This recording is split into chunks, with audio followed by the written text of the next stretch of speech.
So I hear that Ubisoft has released another title in the long-running and beloved franchise of Tom Clancy's Ghost Recon, but funnily enough, this new title actually takes place in Ruckersville, Virginia, which for those of you that don't know is the living place of everyone's favourite internet sproglet, Christian Weston Chandler.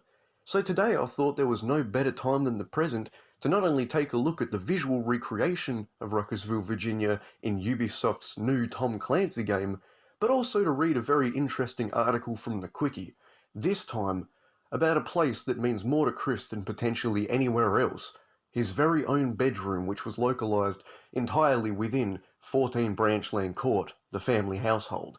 So I guess, without further ado, this is a Cwcki reading of Chris's bedroom. Huh, that's weird. I've seen plenty of videos that Chris filmed around his area during his time in Ruckersville, Virginia before the prison saga that was, and I don't remember it ever looking this barren and dusty. Maybe they're experiencing a heat wave or something, who knows. Anyway, let's begin. Chris's room at 14 Branchland Court was where he formerly spent a majority of his adult life. It's where he kept many of his toys, video games, posters and art, and other assorted paraphernalia. And when he's not outside attempting to interact with others, as of July 2021, he no longer resides at 14 Branchland Court. I don't know, I'm getting a weird feeling from these guys. I reckon these guys work with Megan Schroeder, Michael Snyder, and Mary Lee Walsh. I don't usually like to resort to violence, but I have to do what I'm gonna do right now. I have to do this. Yeah, go and tell your jerk-up friends that I ain't taking no garbage from you. Just like in real life, it seems like Ubisoft has been valiant at trying to recreate the idea of the streets being full of damn dirty internet trolls, so we're to keep our eyes out for them while we go on ahead and read these articles. Pre-fire room. Chris's bedroom was on the second floor of his parents' house, with 2 windows on the northwest wall. Based on Chris's video tour of the house, his cluttered room was actually the cleanest room in the entire place, which may explain why so much of his time was spent there. Chris's room, like most bedrooms, are summed up by his many awful habits and traits. His incredible attachment to material possession as evidenced by the massive amount of clutter. His incredible laziness as evidenced by how much of said clutter was scattered haphazardly on the floor, bed, and couch.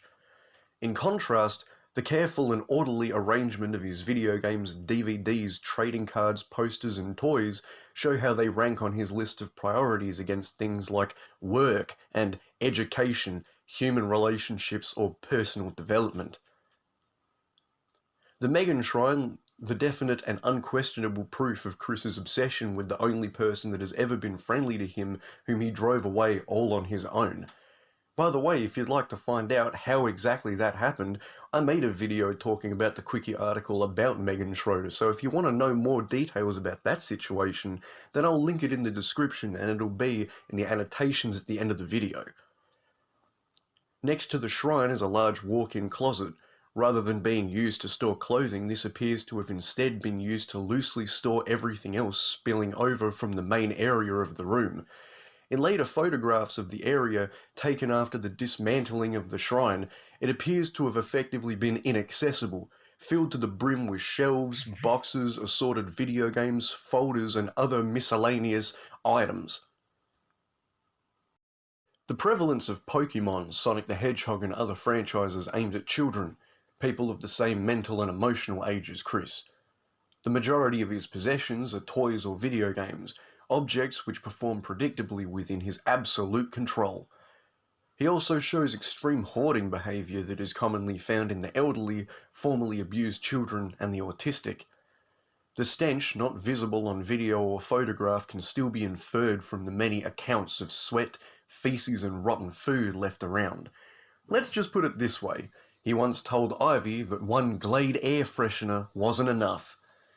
Finally, Chris retreated to his room whenever he felt the slightest bit of stress, refused to discard his detritus, and saw it as the gateway to his fantasy world of CWCville, or Quickville, which is, ironically, where we are right now in this visual interactive world.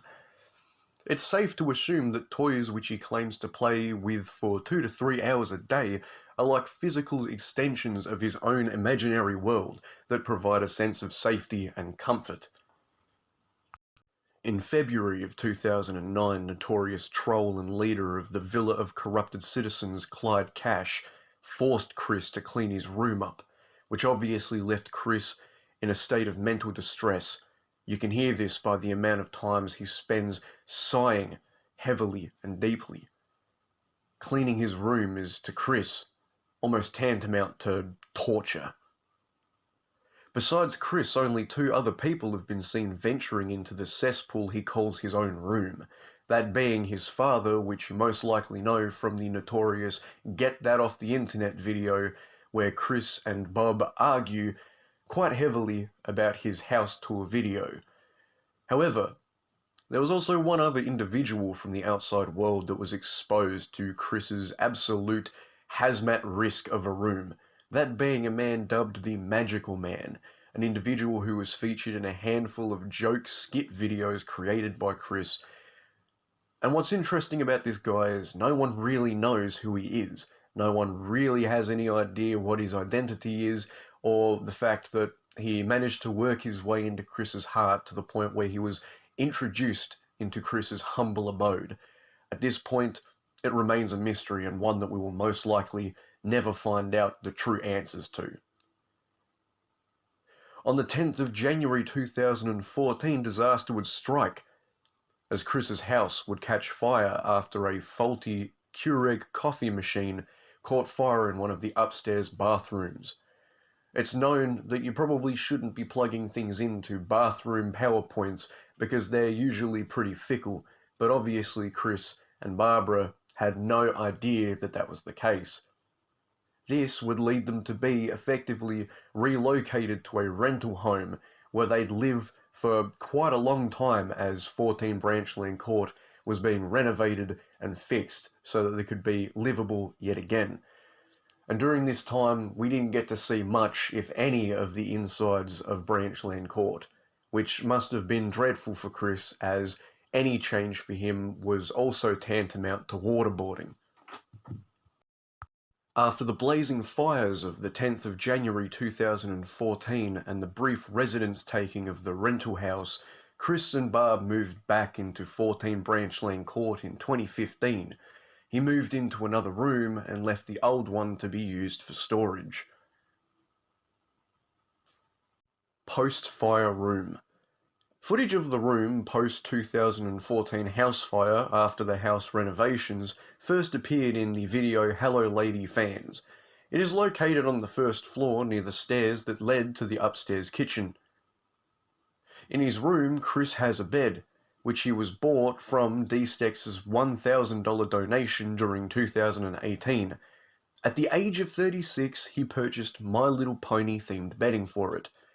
For those of you that don't know, the $1,000 donation from D-Stex was granted to Chris in return for completing and continuing the production of the Cwcki comics, something that to this day Chris still hasn't done, meaning that despite still having the money and spending it already, he didn't actually hold up his end of the bargain at all. The Sonic Totem, which is a piece of art that Chris created in memory and in memoriam of Sonic the Hedgehog, was stationed in this room until he sold it. Yeah, he did. He ended up selling it for cash, and it actually went for a pretty decent amount from what I remember. In a move reminiscent of the Christmas tree that was abandoned in the kitchen pre-fire, Chris kept a tree in his room months after Christmas, as shown in the image 3207. Until Idea Guys tricked him into destroying it on camera in Get Out You Dick Nazis in Tour of Chris's House 3, we can see his new room is already cluttered with junk and clothes, and yet it's still the least horrid area in the house. Some of what decorated the original room for over a decade, posters, drawings, plush figures, electronic devices, etc., was lost or put somewhere else in the house. The rest was scattered onto tables in his work room. The Idea Guys directed Chris to record himself The Idea Guys directed Chris to record himself pissing and shitting on a towel on the floor of his room. One leaked example is in the All-Star video. Chris spray painted his shoes in the room, staining the carpet in the process. The All-Star video, for those of you that don't know, is a video of Chris pulling his bent duck while singing All-Star, the Smash Mouth song. Yeah, for some reason Chris believes that singing songs, it assists with Navy discharge, if you will. It is unknown whether the room has been altered following Chris's arrest for incest or if it's been left untouched. Chris's workroom. During the mid-2010s to early 2020s, Chris kept most of his vast collection of toys in this room. It's presumably the once inaccessible living room seen in the house tour. He mentioned it by name in image 3207, where he said that he was in his bedroom, which is separate from his workroom. By work, he meant making products such as amiibos and drawing for his Etsy shop. About a week after calling it his workroom, Chris was banned from selling on Etsy for failing to fulfill orders. Ironically, this is the room where he recorded himself begging for money the most during the financial crisis, where Chris and Barbara were at their financial worst in a long time and Chris was begging for cash from kind patrons and fans. While begging, he kept his toys in full behind him. While begging, he kept his toys in full view behind him, demonstrating that he has no sense of self-awareness. Most of his videos from 2015 onwards were recorded in this room. Yeah, it's very funny, Chris talking on the PlayStation, acting like he requires money urgently because he's got absolutely no money to spend, despite the fact that he's legitimately standing in front of a fucking emporium of toys, most of which were quite expensive. It looks to me in the image that I've got right here that it's a majority Lego and some action figures, and yeah, it's just fucking hilarious. Chris begging for money in the same room he keeps his thousands of dollars worth of toys that he could sell. Yeah, exactly.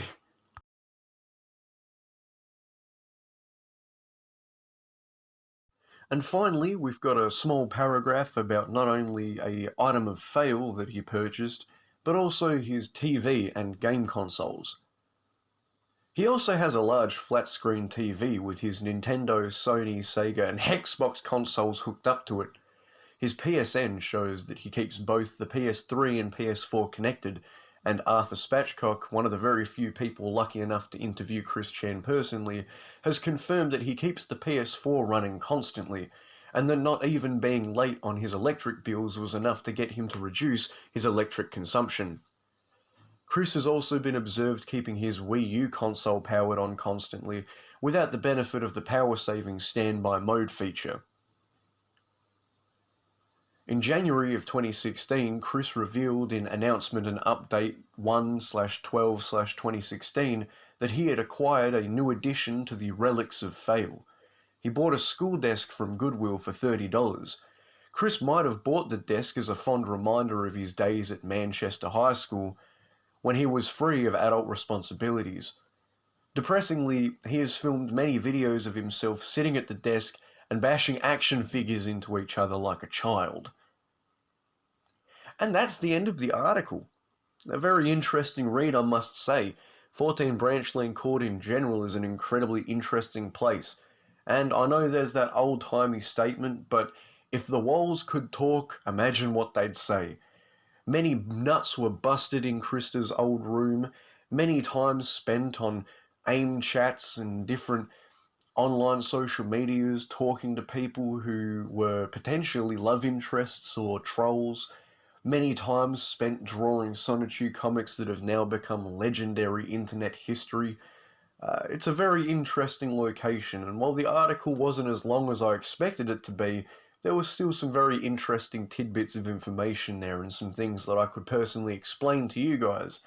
But honestly, I'm kind of disappointed by Ubisoft here. This game doesn't look much like Ruckersville, Virginia at all. I mean, look, there's cactuses and shit. You know, what can you do, I guess? Wait, what? What are you telling me? Bolivia? Well, that doesn't sound like fucking Ruckersville, Virginia. Bolivia, what? Fucking Ubisoft got me again. Bastards.